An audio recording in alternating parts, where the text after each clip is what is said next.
যদি আজকে উনি রাস্তায় বাইরে দেখতো যে লকডাউন, তাইলে বুঝতাম যে লকডাউন। উনি তো গ্লাসের ভিতরে বইসা তারপর উনার দেহরে সেফটি রাখা উনি বলে যে লকডাউন।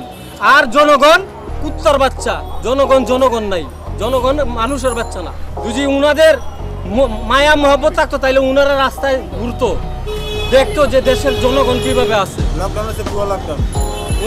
উনার কোনো লকডাউন শুনে না তো, শুনছে দেখছেন এই ঈদে মানুষ গেছে না, সরকার আটকাইতে পারছে, সরকার ঠেকাইতে পারছে, পাবলিকের গবেষণা গেছে, তাদের মা বাপ ঈদ করছে। কিন্তু উনারা বাইরে নাই। উনারা কি করছে, উনারা ফেস গ্লাসের ভিতরে একটা ব্রিফিং দিচ্ছে আল কায়দার মতো। আর কি কম,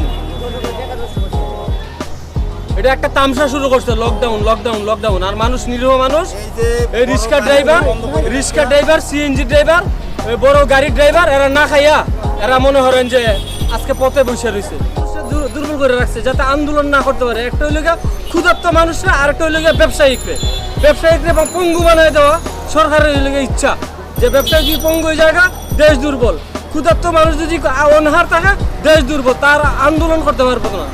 যার জন্য এই দেশের অবস্থা এরকম না। সরকারের কাছে আমরা আর কি বলবো, সরকার তো সরকারের জায়গায়, সরকারের কাছে বলে না, উনি পদত্যাগ করুক, দেশ ভালোভাবে চালাক, সুষ্ঠু নির্বাচন দেখ, দেশ আবার ভালোভাবে চলুক, তারপরে দেখা যাক। কিন্তু এইভাবে দেশ চলে না, দেশ এইভাবে চলে না। ওই কেউ খাবে না, এইভাবে দেশ চলে না। সরকার যদি বুঝতো যে জনগণের ভোটে আমি সরকার নির্বাচিত হয়েছি, তাইলে জনগণ লইয়ে উনি খেলতো। উনি সরকার আমাদের ভোটে নিয়োজিত না, তার জন্য ওনার কাছে আমরা চাইও কোনো কিছু পাবো না। কারণ উনি হইল গিয়া অ্যাডভান্সাল সরকার। আগে করতাম গ্যারেজ আসছিল, গ্যারেজের ব্যবসা পঙ্গু করে দিছে, ঠিক আছে। গ্যারেজ থেকে এখন নিজে মালিক আসছিলাম, নিজে মালিক থেকে এখন নিজে রিক্সা চালাই, এটা তো বুঝে নেই। হ্যাঁ, এখন দিন 300-400 যাই পাই, ভালো পোলা পানি লইয়া খাইতে হয়। আগে ছিলাম মাজন, এখন হয়েছি ড্রাইভার। দেশ কত উন্নত হয়েছে, এরই নাম হইল ডিজিটাল। মধ্যমায়ের দেশ বানাইছে সরকার। জীবনে আমার ফ্যামিলির মাঝে কেউ রিক্সা চালায় নাই, আজকে 13 দিন ধরে রিক্সা ধরছি, বাল বাচ্চা পোলা পাইনের লেগা। কিন্তু সরকার তো এটা ভাবে না।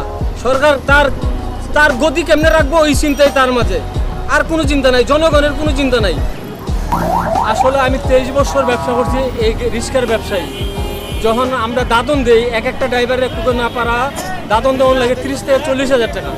তো যখন সরকার যখন লকডাউন দিচ্ছে, তখন আমার ড্রাইভারগুলা, এই দাদনের ড্রাইভারগুলো আর আসে নাই। যার ফলে আমরা অনেক এনজিওর থেকে লোন নিচ্ছি, লোন পরিশোধ করতে পারতেছি না, কারণ ড্রাইভারগুলো আসতেছে না।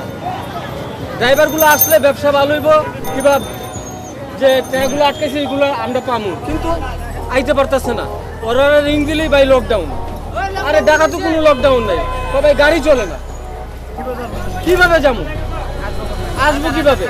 আর আইসিয়া তো মনে করেন যে লকডাউনে পড়বো, কারণ ওদের ফ্যামিলি বলবো না আমরা রুজি করে দিব।